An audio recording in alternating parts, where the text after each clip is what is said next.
Have you ever felt like you were going around in circles? Like everything you did just didn't work out?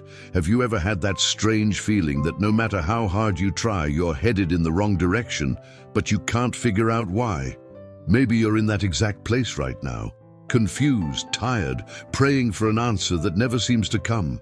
But what if I told you that God has been giving you signs for some time now, and you just haven't noticed yet? Yes, there are times when God's silence is actually a powerful answer. And today, you will discover the clear signs that show when He is calling you to change your path. By watching this video until the end, you will understand how to identify these spiritual warnings, avoid unnecessary suffering, and, most importantly, how to align your life with the purpose that God dreamed for you.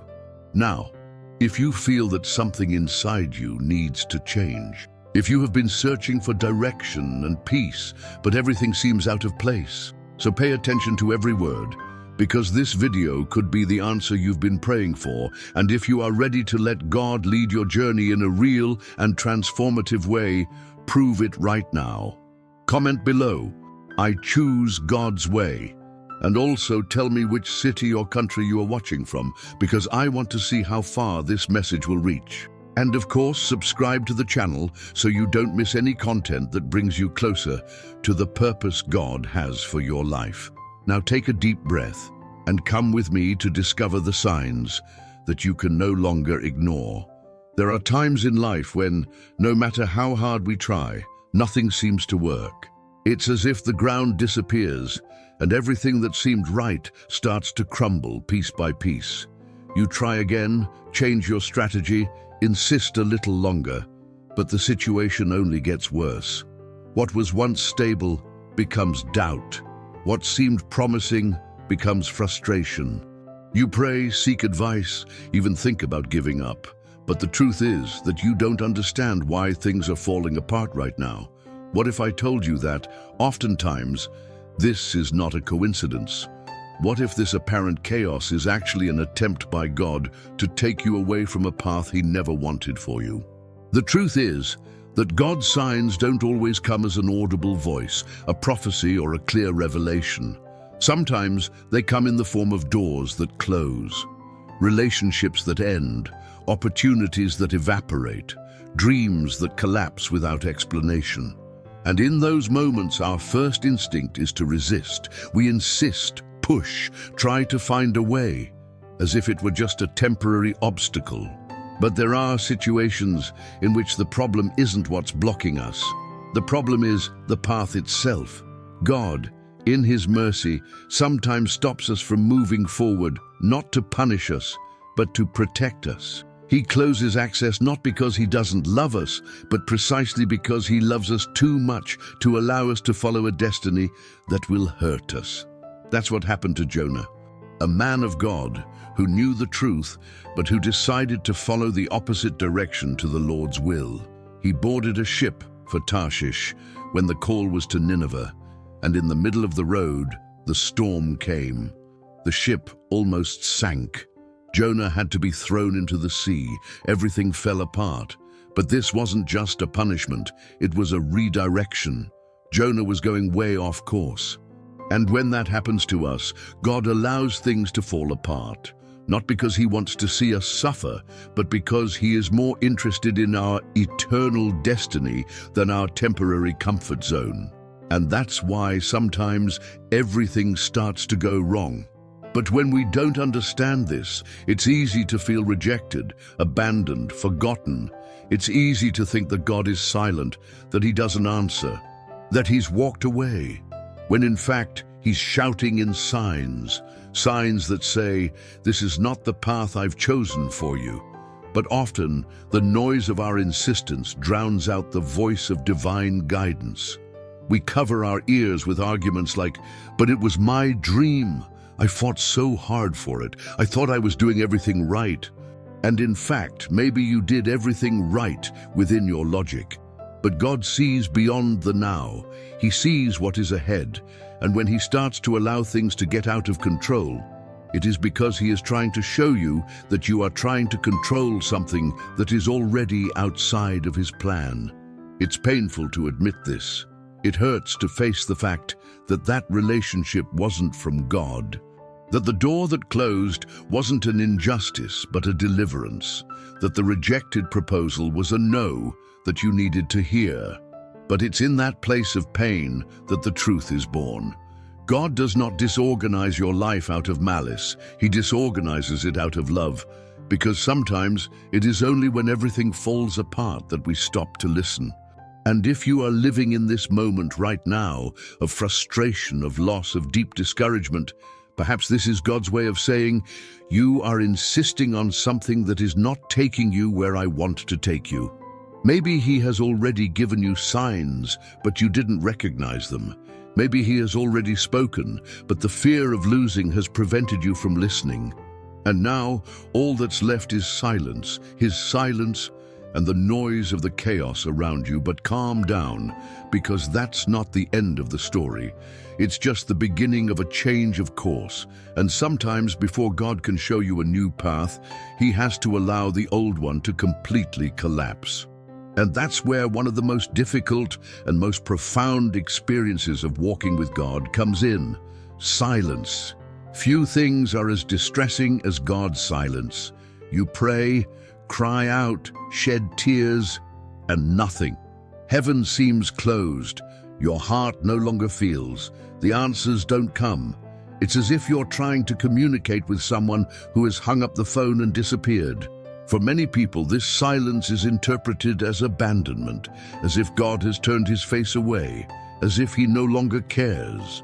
But what few realize is that many times this silence is the loudest cry that God can give. It is in this silence that He interrupts our arguments. He forces us to stop, to reflect, to empty ourselves of all the noise we carry inside. Because there are times when our soul is so full of distractions, haste, pride, and fear that the only language capable of confronting us is silence. This moment can be deeply uncomfortable, and it usually comes when we have tried everything and nothing has worked, when we have talked too much, listened too little, and tried to control what was never ours to control. It is at this point that God is silent, not out of rejection, but so that we can finally listen. In the book of Job, pain was combined with silence. He lost everything: his family, his health, his possessions. And after crying out for answers, after questioning heaven, all he received was silence.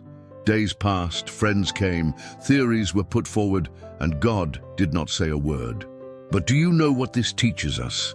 That God's silence is not absence, it is presence that prepares us. During that time when Job thought he was alone, God was working in the unseen, aligning his heart, bringing spiritual maturity, deconstructing empty religiosity and limited logic, until finally God spoke. And when He spoke, He did not bring justifications, but wisdom.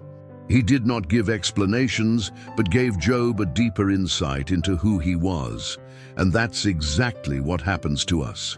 We ask for answers, but God wants to give us revelations. We seek explanations, but He wants to give us direction. And often, before God speaks to our situation, He wants to speak to our soul. But you'll only hear that when you stop screaming for control and learn to rest in trust.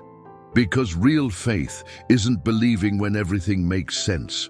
Real faith is trusting when everything is silent. How many times has God been silent in your life and you have run to other voices?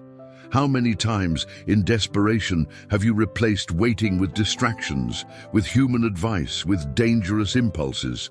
Silence is uncomfortable because it demands surrender. And true surrender only happens when we understand that we are no longer in control of anything.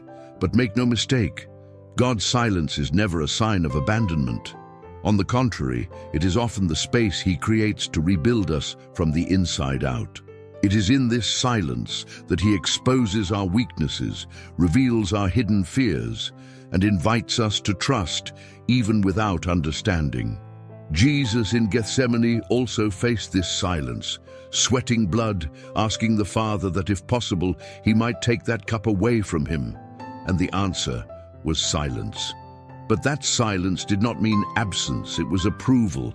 It was preparation. It was part of the plan. And today, perhaps you are in that same place, the place where everything seems stagnant, where you cry out and see no way out. But breathe, because silence is not the end. It is the middle. It is the interval between the old and the new, between who you were and who God is forming you to be.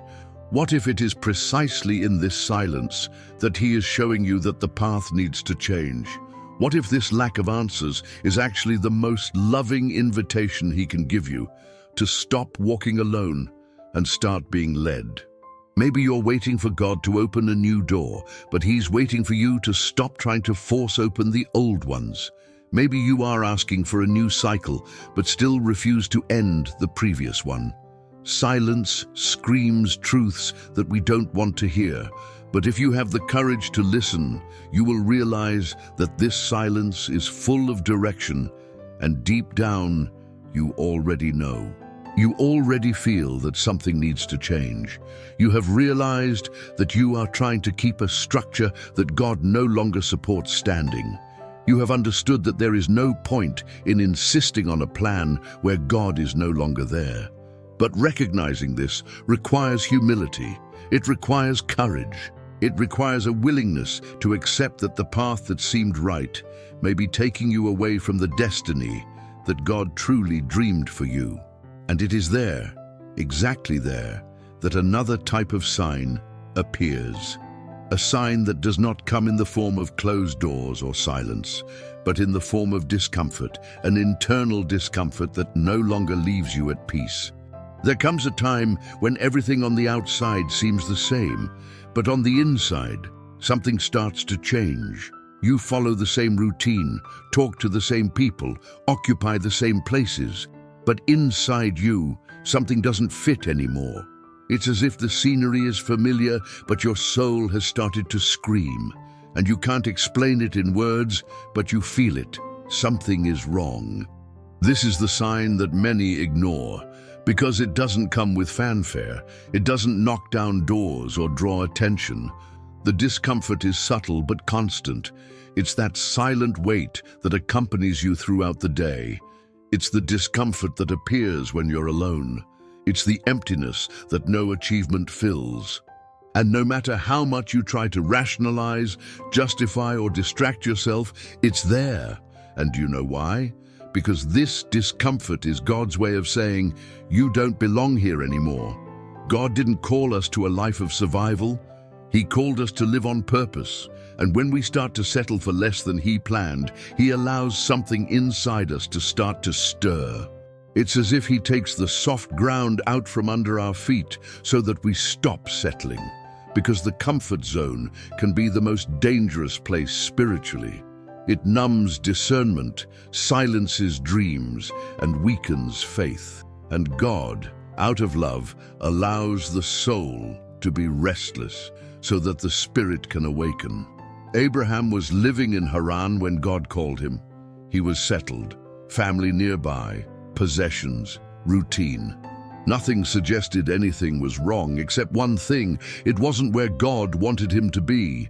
And it was in that context of stability that God said, "Leave your country, your relatives, your father's house, and go to the land that I will show you." It wasn't just a geographic change, it was a change of destination, a change of identity. But it began with a quiet discomfort, the call. And often, this is how God begins to move us. He doesn't force us, but He does. He doesn't shout, but He nudges us. He allows us to continue, but He makes it clear that something is no longer right. And if we ignore this discomfort, over time, it grows.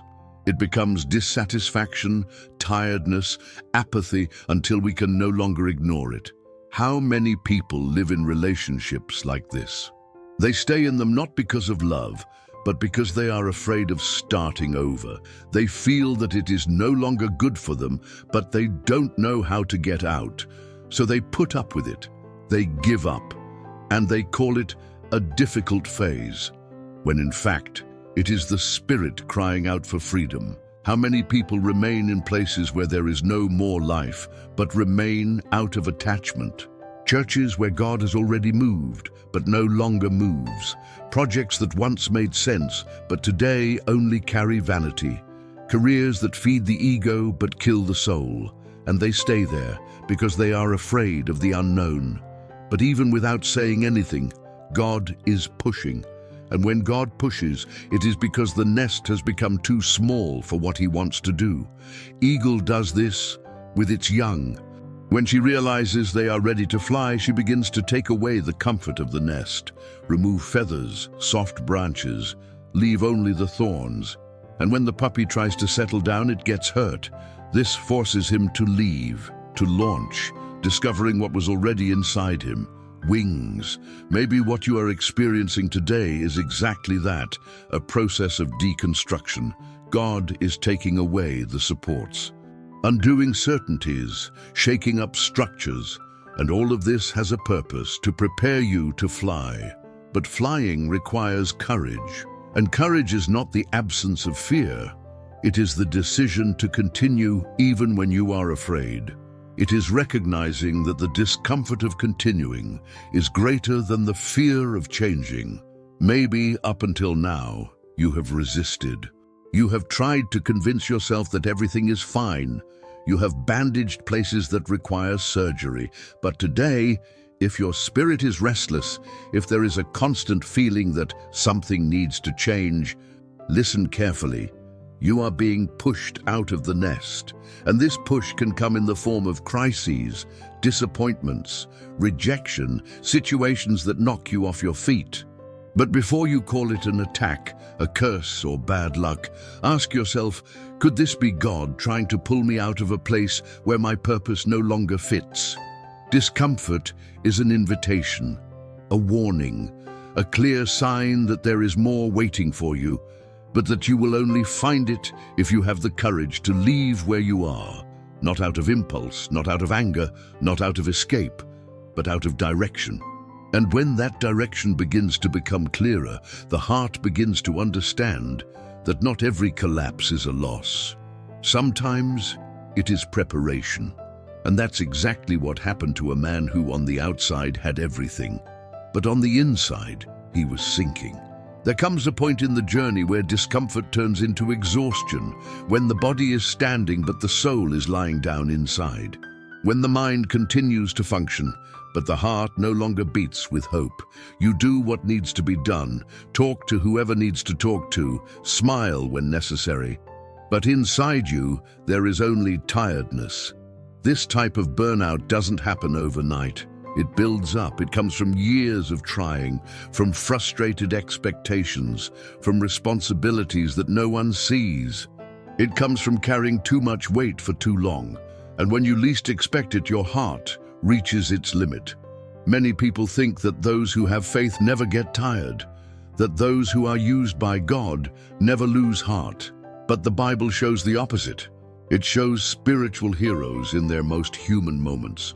Men and women of God living through crises so profound that only divine grace could sustain them. And one such example is Elijah, a powerful prophet, bold, able to face kings, challenge false prophets, pray and see fire fall from the sky. But right after one of the greatest demonstrations of power, Elijah finds himself on the run.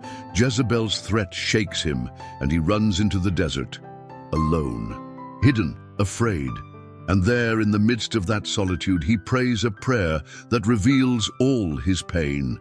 Lord, it is enough. Take my life. Can you imagine? A man who moments before was the channel of a miracle now wants to die. Not because he has lost his faith, but because he has lost his strength. Elijah was exhausted, mentally, emotionally, and spiritually.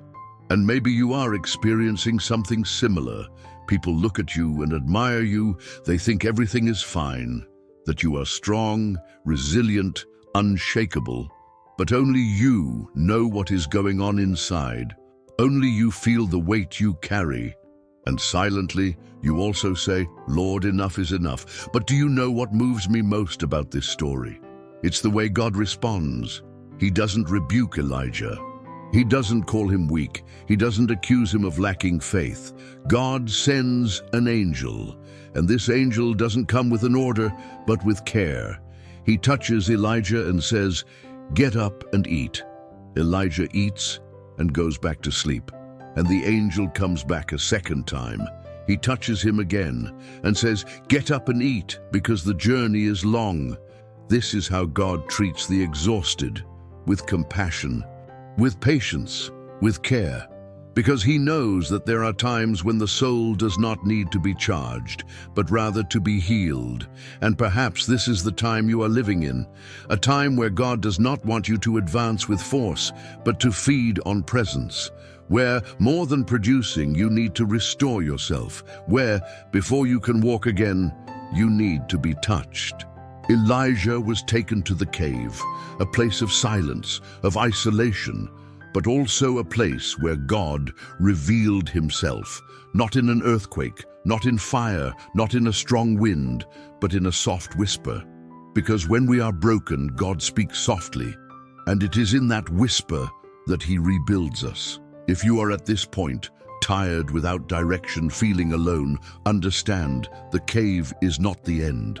It is the place where God speaks in a more intimate way, where he cleanses the noise, heals the wounds, and prepares the heart for a new time. And just as he did with Elijah, he will also lift you up, but not before restoring your soul, not before touching your most weary areas, not before making you realize that there is still a path ahead, there is still purpose. There are still missions waiting for you. You didn't come this far to give up. God didn't bring you to this point to abandon you. And even if you don't hear thunder or see external signs, pay attention to the whisper. It's there, inside, deep. And it's saying, "Let's get up, eat," because there's still a long way to go. Maybe you're waiting for strength to continue, but God wants to give you rest first. He is not a demanding boss. He is a father. And true fathers do not demand performance. When they see their child hurt, they welcome, they restore, they wait. If necessary, stop. If necessary, enter the cave, but not to hide, and yes, to listen. Because there are directions that can only be heard in silence. There are forces that only return when you rest. There are new beginnings that only come after the soul is restored. And when that happens, when your heart is at peace again, even without all the answers, you will begin to notice a new movement within yourself, a more sensitive perception, a real desire to change. And that is where one of the most delicate phases of transformation begins, when God begins to change not only your environment, but your identity. If you feel that God is calling you to something new, if the discomfort has been constant and you know deep down that you need to change, then prove it right now. Comment below, "I choose God's purpose." We on the channel will leave a like on your comment as a way of supporting your commitment, and we will be following your process. We want to know where you are watching from, because this message needs to reach as far as possible. And of course, take advantage and subscribe now so you don't miss any word that God still has to release over your life. Now stay tuned, because what comes next could be the push you needed to finally understand the reason for so much silence, so much struggle, so much confusion. Don't ignore this. The next minute could completely change the way you see what you're experiencing right now. Caio had everything that many people dream of. He was respected, successful, and owned a company that grew year after year. In everyone's eyes, he was someone who had made it in life. An imported car, a luxury apartment, trips, recognition. But inside, Caio was falling apart. He woke up every day with a tightness in his chest that he couldn't explain. He had money, but no peace. He had status, but no direction. He had achievements, but none of them seemed to fill the void that was deepening over time. At first, he tried to ignore it. After all, who is going to stop their life to pay attention to something they can't see? His heart was restless, but he disguised it with productivity. I occupied all the spaces with commitments, meetings, social networks, distractions, but nothing could erase what I felt when I went to bed at night, alone. in silence, until the collapse came. First, an emotional crisis that he tried to hide, then the sudden drop in contracts, the company sinking, debts arising. Eventually the marriage fell apart and the few friends disappeared. Caio, who was previously surrounded by everything, found himself surrounded by nothing. And it was in this place of ruins that something began to change. With nowhere to turn, he accepted an invitation to participate in a Christian retreat. He didn't want to become a believer. He just wanted to understand why everything had gotten out of control. But it was there, far from the noise and the image he had built up for years, that he finally heard what he had always tried to avoid, the truth. That night, sitting in a corner, someone said something that pierced Caio's heart. God didn't destroy your life. He allowed it to break so that you could discover who you are without everything you built. Those words disarmed him. He cried like he had never cried before. For the first time in years, he didn't try to explain himself, didn't try to appear strong. He just surrendered. And when he surrendered, God began to rebuild. Not in the way Caio expected. He didn't get his company back right away. He didn't regain his status, but he began to gain something he had never had before: identity in God.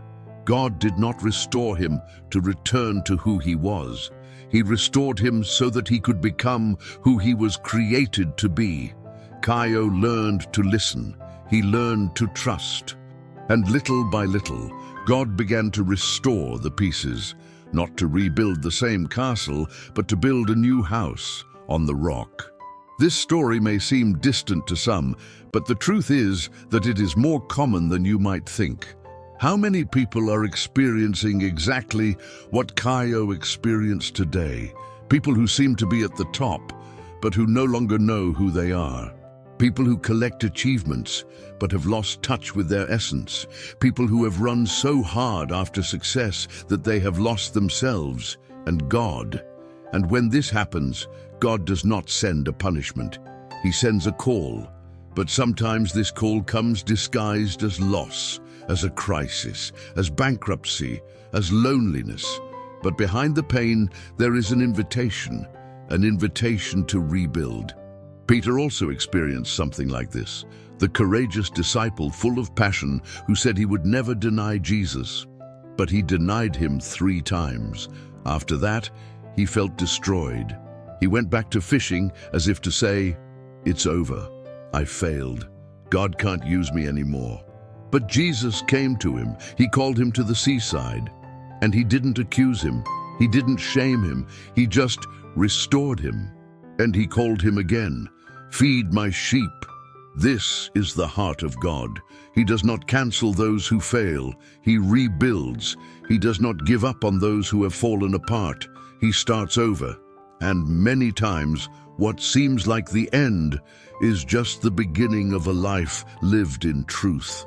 Maybe you, like Caio, got lost along the way. Maybe you followed routes that seemed right, but took you away from what really matters. And now you're there, in the middle of the rubble, trying to understand what went wrong. But God didn't bring you here to expose you.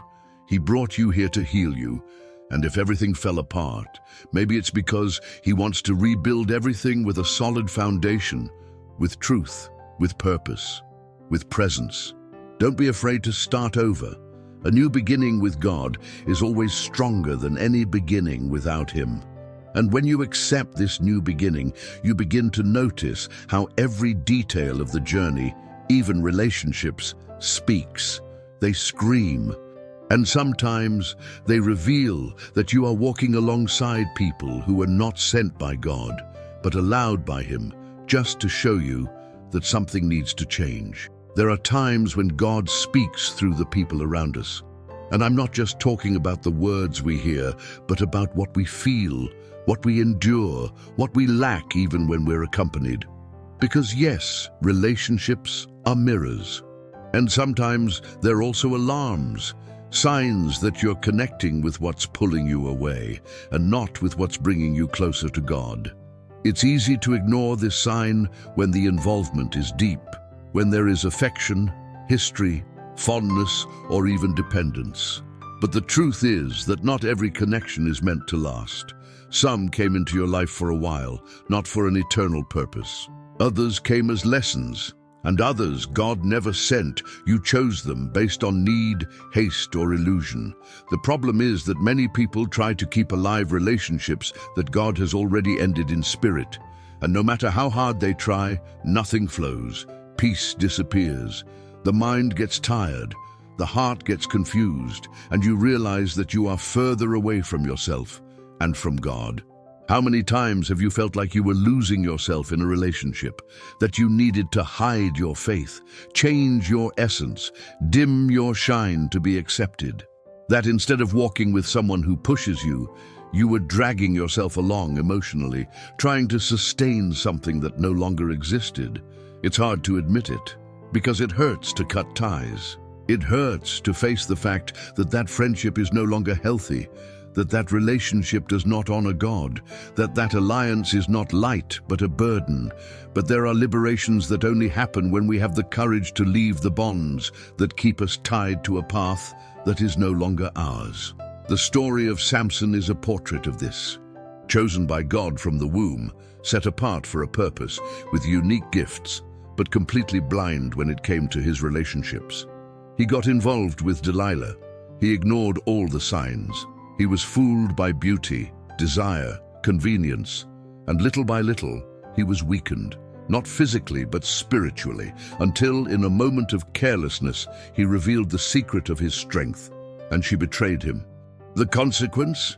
Samson lost everything. He was captured, had his eyes gouged out, and became a slave. But it wasn't Delilah's strength that destroyed him. It was his emotional blindness. It was his insistence on remaining where God never placed him. And that is what we need to reflect on. Who are we walking with? Who is influencing our decisions? Who has access to our soul? Relationships are not neutral. They either bring you closer to God or they push you away. They either build you up or they drain you. And this applies to all areas: friendships, partnerships, social circles, romantic relationships. Those around you shape you. Perhaps today you are facing conflicts with someone very close to you. You have tried to talk, to adjust, to give in. But peace does not return. Lightness does not reappear. And deep down you know, this connection no longer serves God's purpose in your life. And the more you insist, the more you lose yourself. It's not pride to cut. It's maturity. It's not coldness to say no. It's protection.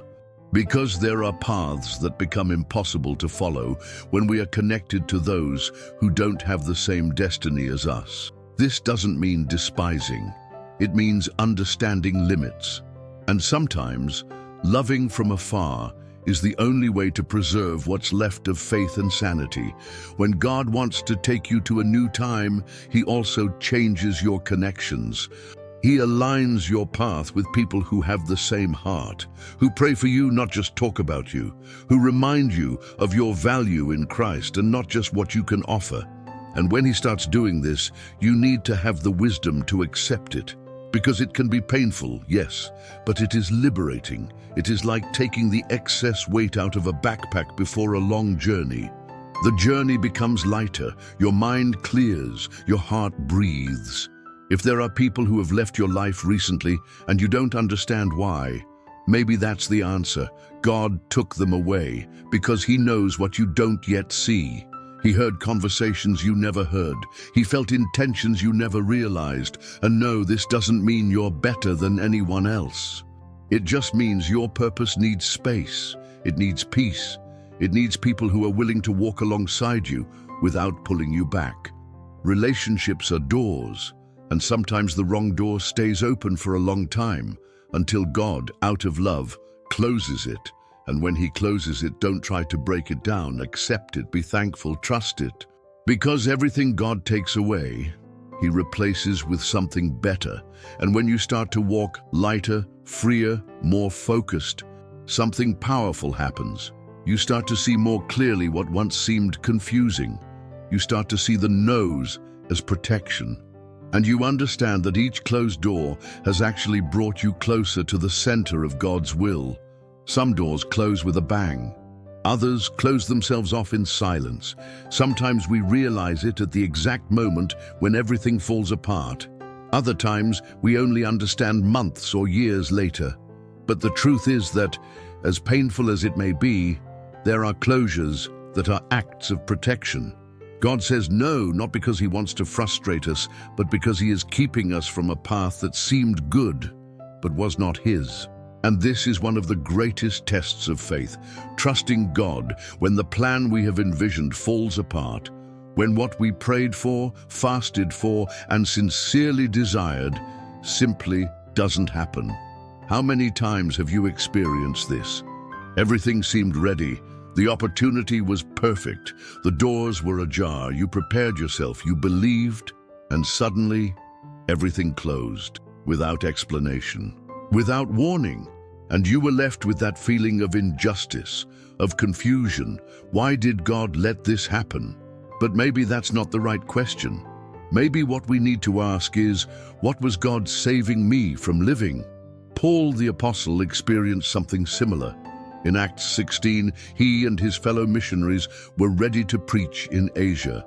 They had direction, resources, and motivation. But the Bible says that the Holy Spirit prevented them. Then they tried to go to another region, and again they were prevented. Only after that did Paul have a vision, a man from Macedonia asking for help. And that's where God sent them. God closed the doors, not because the mission was wrong, but because the time and place were wrong. He knew exactly where the impact would be greatest. And as frustrating as it may have been at the time, Paul trusted. This is the difference between those who walk by sight and those who walk by faith. Those who walk by sight insist on every opportunity that seems advantageous. But those who walk by faith understand that not everything that shines comes from God. Not every opportunity is direction. Not every apparent yes is a green light from heaven. And here's a liberating truth. The doors that God closes are blessings in disguise. He sees what's behind them. He knows the end from the beginning. And when he says no, it's because he's preparing a much greater yes, one that for now we can't yet see. How many times have you had a relationship end and thought you would never recover? And now you realize that it saved you from years of pain. How many times have you lost a job and thought it was the end, but it led you to discover talents that were dormant? How many times have you cried over something that didn't work out, and now you thank God for stopping you? God's no is not a barrier. It is a detour. He closes a door so that you do not enter a dark room, so that you do not walk into an abyss disguised as a garden. But often, instead of trusting, we insist. We try to break in. We force our way in. And when this happens, we end up going down paths that God did not bless. And we reap consequences that he tried to avoid. So today, maybe you need to stop asking, why did this happen? And start asking God, what do you want to teach me by this? Spiritual maturity is not about having every door open. It is about recognizing which doors God has opened and which he has closed out of love. It is about accepting that his no is a form of care, that by closing an opportunity, he is making room for something that truly aligns with his purpose. Maybe right now you are mourning one of those doors, still stuck in mourning for what didn't happen, still trying to understand why. But God doesn't need to give you all the explanations to give you peace, because true peace doesn't come from answers. It comes from trust. When you trust, your heart rests even without understanding. When you trust, you can look at the closed door and say, if the Lord didn't allow it, it's because there's something better waiting for me. And that is what God wants to teach you now. That losses, cuts, interruptions are part of a greater process, that in the end, everything fits together.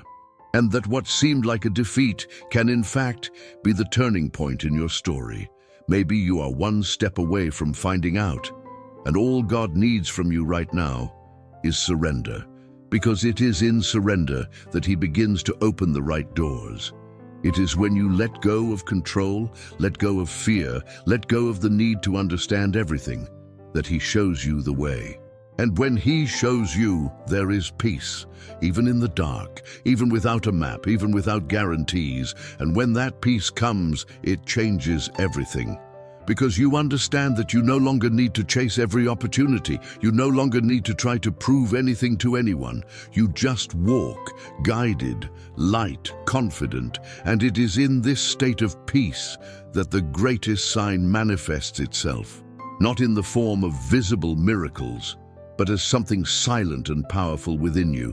After doors that have closed, relationships that have broken, dreams that seem to fall apart, a new feeling can emerge. It doesn't arrive like a fuss. It doesn't scream. It doesn't invade. On the contrary, it's silent, soft, almost imperceptible at first. But when it takes over, it transforms everything inside. This feeling is called peace, and true peace is not the absence of problems, it is the presence of God. The peace that comes from heaven does not depend on a favorable scenario, visible promises, or tangible guarantees. It is born in the midst of uncertainty. It grows where there was pain. It blossoms where before there was only doubt. And when it arrives, you know, because even without all the answers, your heart calms down. Maybe you've gone through all the stages we've talked about so far. He tried to insist on a path where everything started to go wrong. You fought against God's silence and thought He had abandoned you. He felt the discomfort grow inside until it became unbearable. He found himself broken like Caio, faced with the ruins of his own life. He was confronted by connections that no longer made sense. He cried in front of closed doors, trying to understand God's no. And now, after all this, something has changed inside you. You don't have all the answers, but you have peace. And this peace is the greatest sign that you are finally aligning with God's purpose. This is what Jesus taught in Matthew 6. Do not be anxious. Your Father knows what you need. He didn't say we would have all the solutions, but He promised that if we sought His kingdom first, all other things would be added to us. And that includes direction, strength, and a new beginning. Maybe now you realize the pain had meaning, the losses had purpose, and the emptiness was the soil where God planted something new. This peace that comes to you is not a coincidence. It is a sign. It is confirmation. It is God saying, now you are where I wanted you to be. Now we can walk together. And when you get to that point, something inside you changes. You no longer have to prove anything to anyone. You no longer have to run aimlessly. Now you walk with purpose. Now you choose wisely. Now you listen before you decide. This transformation that began within us needs to be honored. It needs to be strengthened. It needs to be taken forward. So before we close, let's recapitulate the signs you can no longer ignore. When everything starts to go wrong and you realize that insisting only creates more pain, when God's silence confronts you to stop and reflect, when internal discomfort becomes a cry for change, when your life falls apart like Caio's and you understand that you need to start over in God, when relationships start to reveal that you are surrounded by the wrong people, when doors close and God's no frees you from what seemed right but would destroy you, and finally, when peace takes the place of anxiety, even if there are still unanswered questions.